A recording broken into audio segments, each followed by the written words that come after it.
The Philippine Statistics Authority is announcing inflation figures for January 2023. The Bangko Sentral has earlier projected the consumer price index to have settled within 7.5% to 8.3%. Let's listen in. Noong Disyembre 2022.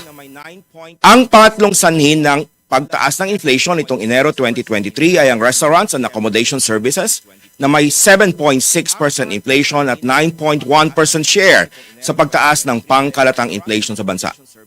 Ito ay dahil sa mas mataas na presyo ng restaurants, cafe and the like na may 7.7% inflation mula sa 7.0% inflation noong Disyembre 2022.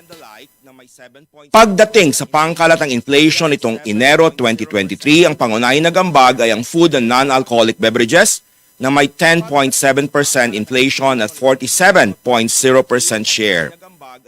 Ang mga pangkat ng pagkain na pangunahing nagambag sa inflation ng food and non-alcoholic beverages ay ang mga sumusunod: vegetables, tubers, cooking bananas at iba pa, partikular ang sibuyas na may 37.8% inflation. Meat and other parts of slaughtered land animals gaya ng manok na may 7.0% inflation.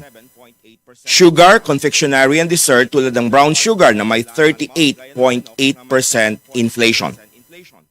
Ang pangalawang commodity group na nagtala ng may pinakamalaking ambag sa pangkalatang inflation nitong Enero 2023 ay ang housing, water, electricity, gas and other fuels na nagtala ng inflation na 8.5% at 21.1% share sa pangkalatang inflation.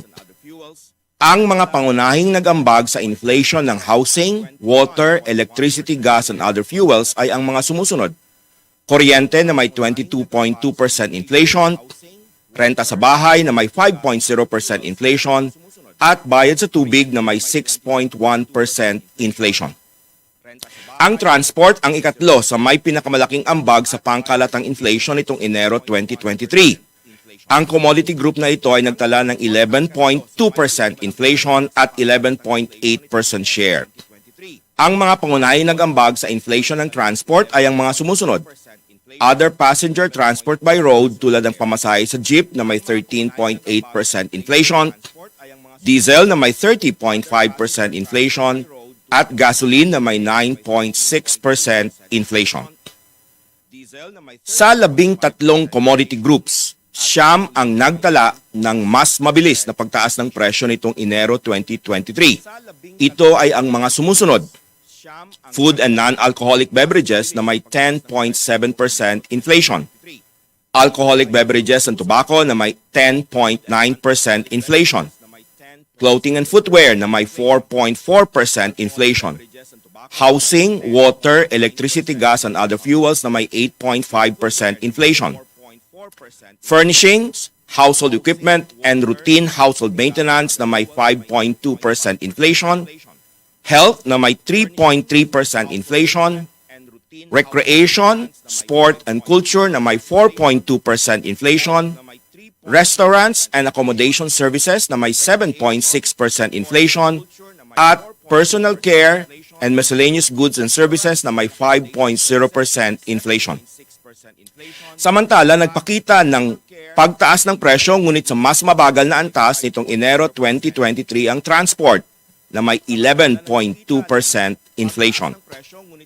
Patuloy naman nananatili sa kanilang antas ng inflation noong Disyembre 2022 ang mga sumusunod: information and communication na may 0.7% inflation, education services na may 3.6% inflation, at financial services na may 0% inflation. Samantala, ang core inflation ng bansa ay bumilis din sa antas na 7.4% nitong Enero 2023. Noong Disyembre 2022, ang core inflation ay naitala sa antas na 6.9% at 1.8% naman noong Enero 2022. Pagdating sa National Capital Region, ang headline inflation nitong Enero 2023 ay tumaas sa antas na 8.6%. Noong Disyembre 2022, ito ay naitala sa antas na 7.6% at 1.3% naman noong Enero 2022.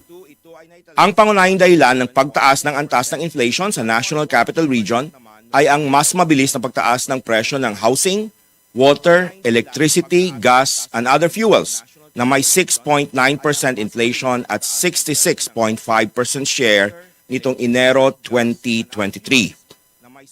Ang nag-ambag ng malaki sa pagtaas ng inflation sa housing, water, electricity, gas, and other fuels ay ang mas mabilis na pagtaas ng presyo ng mga sumusunod. Kuryente na may 11.8% inflation mula sa 4.8% inflation noong Disyembre 2022 at renta sa bahay na may 5.7% inflation mula sa 5.2% inflation noong Disyembre 2022.